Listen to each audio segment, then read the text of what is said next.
ఉద్యోగం కోసం చూస్తున్నారా? ఓం శక్తి ప్రైవేట్ లిమిటెడ్ కంపెనీలో మార్కెటింగ్ జాబ్స్ 20,000 నుంచి 30,000 వరకు జీతం ఉంటుంది. సంప్రదించండి. శ్రీమాత్రే నమ.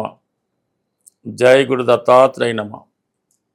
కుంభరాశి వారికి జూలై నెల మాస ఫలితాలు పరిశీలిద్దాం.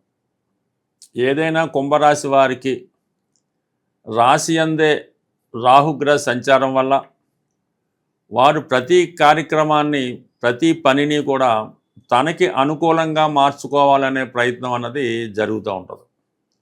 అయితే ఈ కారణం వల్ల ఏమైందంటే మీకు ఎదటి వారికి మీరు మంచి చెప్పినా వారు బాగు కోసం చెప్పినా కూడా వారు మీ స్వార్థం కోసమే చెప్తున్నారని మిమ్మల్ని ప్రత్యక్షంగానో పరోక్షంగానో విమర్శించడం, ఇబ్బంది పెట్టడం జరుగుతూ ఉంటుంది.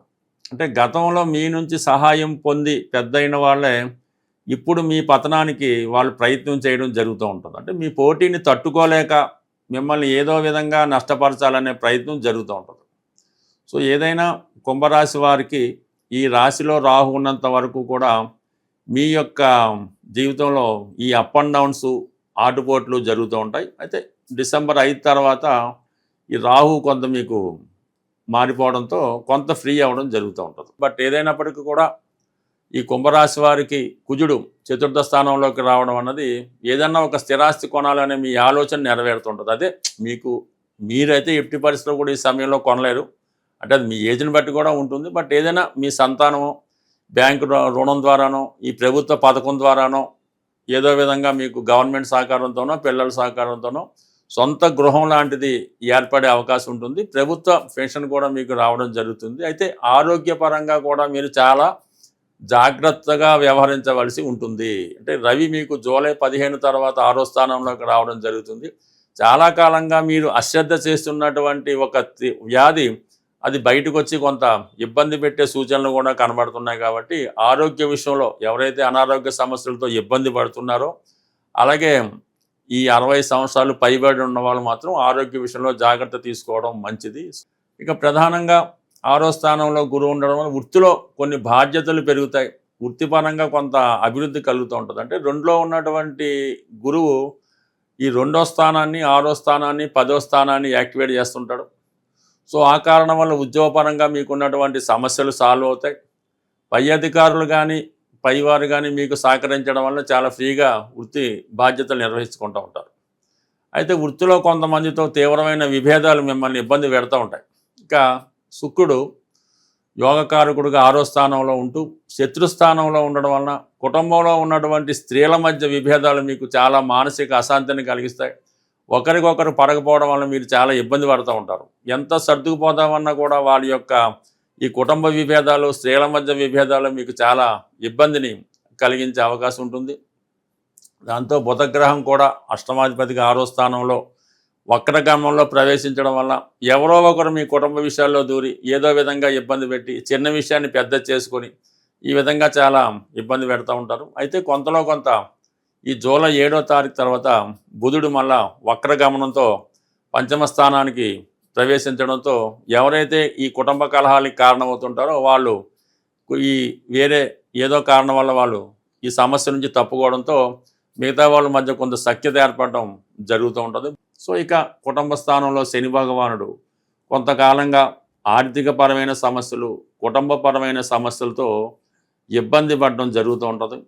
కుటుంబ సభ్యులంతా ఒక చోట కాకుండా ఈ భార్య ఒక చోట భర్త ఒక చోట పిల్లలు ఒక చోట ఈ విధంగా నడుస్తూ ఉంటారు. అయితే వచ్చిన ఆదాయం ఈ 4 విధాలుగా 4 ఖర్చులు ఉండడం వల్ల ఇది ఎంత వచ్చినప్పుడు కూడా ఆర్థికపరంగా సరిపోవడం అన్నది జరగదు. అయితే ఆ పరిస్థితి నుంచి కొంత వెసులుబాటు కొంత రిలీఫ్ రావడం జరిగింది. ఎందుకంటే ధనాధిపతిగా ఉన్నటువంటి గురువు 6వ స్థానంలోకి వచ్చి 9వ దృష్టితో కుటుంబ స్థానాన్ని వీక్షిస్తున్నాడు. అంటే ఆటోమేటిక్గా మీకు ధనాధిపతి ధనస్థానాన్ని వీక్షించడం వల్ల కుటుంబంలో ఒకరికి సడన్గా మంచి ఉద్యోగం ఎక్కువ ఆదాయం రావడం వల్ల వాళ్ళు విదేశంలో ఉండొచ్చు దూరంలో ఉండొచ్చు. అది కుటుంబ పరంగా మీకు ఆర్థికపరమైన సహకారం సమయానికి అందించడం జరుగుతూ ఉంటుంది. అంటే ఏ పైని కూడా చివరి నిమిషం దాకా ఇబ్బంది పడుతూ ఉంటుంది మనీ లేక. చివరికి ఎవరో ఒకరు సహకరించి ఆ పని మీకు పూర్తి అవ్వడం జరుగుతూ ఉంటుంది. ఎప్పుడు మీకు మీ కుటుంబానికో మీకో ఎంత సరిపోద్దో అంత ఆదాయం వస్తుంది తప్ప అంతకు మించి వచ్చే అవకాశం ఉండదు. ఆల్రెడీ మీకు పెద్దగా సేవింగ్స్ కూడా లేకపోవడం వల్ల ఈ ఆర్థిక సహకారం కోసం మీరు ఎదురు చూస్తూ ఉంటారు. సమయానికి అది రావడం జరుగుతూ ఉంటుంది. అంటే గతంలో కొంత ఫైనాన్స్ పొజిషన్ పెరుగుతుంది, కుటుంబ సభ్యులు కొద్దిగా ఆదాయం పెరుగుతుంది, వాళ్ళ సహకారం ఎంతో కొంత మీకు లభిస్తూ ఉంటుంది. తీవ్రమైనటువంటి ఆర్థిక ఇబ్బందులతో బాధపడుతున్న వాళ్ళు బుధవారం రోజు ఒక కిలో అటుకులు అంటే గట్టి అటుకులు, ఒక అరకిలో బెల్లం అంటే బెల్లం పౌడర్గా కొట్టి ఈ అటుకులు బెల్లం కలిపి బుధవారం రోజు ఎనీ విష్ణుమూర్తి టెంపుల్, వెంకటేశ్వర స్వామి, సత్యనారాయణ స్వామి, లక్ష్మీ నరసింహస్వామి టెంపుల్లో కానీ ఈవెన్ వినాయకుడి టెంపుల్లో అయినా సరే ఈ బుధవారం రోజు అక్కడ భక్తులకి అంటే స్వామికి నైవేద్యంగా పెట్టి భక్తులకి పంచిపెట్టవలసి ఉంటుంది ఈ అటుకులు.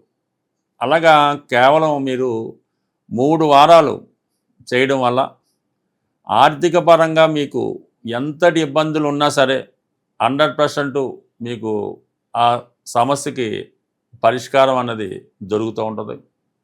అలాగే పెద్ద పెద్ద సంస్థలు రన్ చేస్తున్న వాళ్ళు, వ్యవసాయ క్షేత్రాలు ఉన్నవాళ్ళు ఏదో ఒక రోజు మంగళవారం రోజు అనుకోండి, మంగళవారం రోజు ఈ గోధుమ నూక అంటే బొంబాయి రవ్వ అంటారు, 1 కిలో గోధుమ రవ్వ, 1 కిలో పంచదార, 1 అరకిలో నెయ్యి, ఈ 3 శుభ్రంగా మిక్స్ చేసి మీ యొక్క కాంపౌండ్ బౌండరీ ఏదైతే ఉందో అంటే వ్యాపార సంస్థకి 4 పక్కల ఉన్న బౌండరీలో 4 పక్కల అది జల్లుకుంటూ వెళ్ళిపోవాలన్నమాట. అంటే చీమలకు ఆహారంగా, సింపుల్ మాట, చీమలకు ఆహారంగా ఈ నెయ్యితో కలిపినటువంటి గోధుమ నూక అంటే అటు రవి యాక్టివేట్ అవుతాడు, గురువు యాక్టివేట్ అవుతాడు, కుజుడు యాక్టివేట్ అవుతాడు.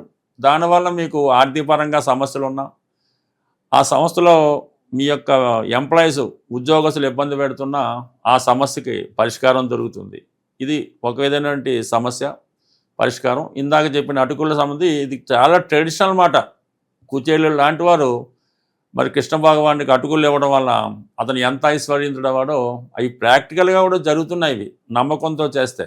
ఇక ఫైనల్గా ఇంకో చిన్న పరిహారం ఏంటంటే, ఎవరైతే వివాహం అవ్వకుండా ఇబ్బంది పడుతున్నారో వారు బుధవారం రోజు వెంకటేశ్వర స్వామి టెంపుల్కి వెళ్ళి తులసిమాల ఇచ్చి గోవిందనామాలు చదవడం వల్ల వారి వివాహ సమస్య పరిష్కారం అవుతుంది. విద్యార్థులైతే బుధవారం రోజు విఘ్నేశ్వర టెంపుల్లో గరికతో అర్చన చేసుకొని కొద్దిగా గరిక తీసుకొని మీ బుక్స్లో పెట్టుకోవడం వల్ల కంప్లీట్గా మీకు విద్యాపరంగా ఎదుర్కొన్నటువంటి సమస్యలు పరిష్కారం అవడం జరుగుతుంటుంది. బట్ ఏదైనా ఇవన్నీ సింపుల్ సమస్యలు, పెద్ద ఏమీ యజ్ఞయాగాదులు ఏం చేయక్కర్లేదు. మీ శక్తి కొలది సింపుల్ రెమెడీ. అంటే ఈ భూతబలని ఈ జంతువులకి, ఈ మూగజీవులకి మీరు ఆహారం పెట్టడం వల్ల చాలా సమస్యలకి పరిష్కారం రావడం జరుగుతుంటుంది. వారి అవసరాలను బట్టి, వారి అందుబాటును బట్టి మీకు ఈ ప్రయత్నాలు చేసుకోవడం మంచిది. ఇంకా మీకు దగ్గరలో చెరువులు, నదులు లాంటివి ఏమన్నా ఉంటే మరి ఈ పేలాలు ఉంటాయి. ఈ పేలాలు లాంటి 1 కిలో లాంటి పేలాలు 1 కిలో తీసుకొని ఆ నదిలోనో చెరువులోనో వేయడం వల్ల కూడా వివాహపరంగా మీకు ఉన్నటువంటి సమస్యలు చాలా వరకు పరిష్కారం అవడం జరుగుతుంది. అంటే ఏదైనా చిన్న రెమెడీతోనే పెద్ద సమస్యలకు పరిష్కారం దొరుకుతుంది. అయితే సింపుల్గా ఇది ఏమవుతుందని అనుకుంటారు, కానీ నమ్మకం ఇంపార్టెంటు. ఖచ్చితంగా చేసి చూడండి, ఫలితం దానికదే వస్తుంది. ఒకసారి అవ్వకపోతే రెండోసారి ప్రయత్నం చేయాలి. ఎందుకంటే మన కర్మ ఉన్నంతకాలం అది పని పూర్తవదు. ఎప్పుడైతే మన కర్మ తీరిందో ఆటోమేటిక్గా దాని ఫలితం రావడం జరుగుతుంది. అందువల్ల ప్రయత్నం మీది, ఫలితం భగవంతుడు చూసుకుంటాడు. స్వస్తి.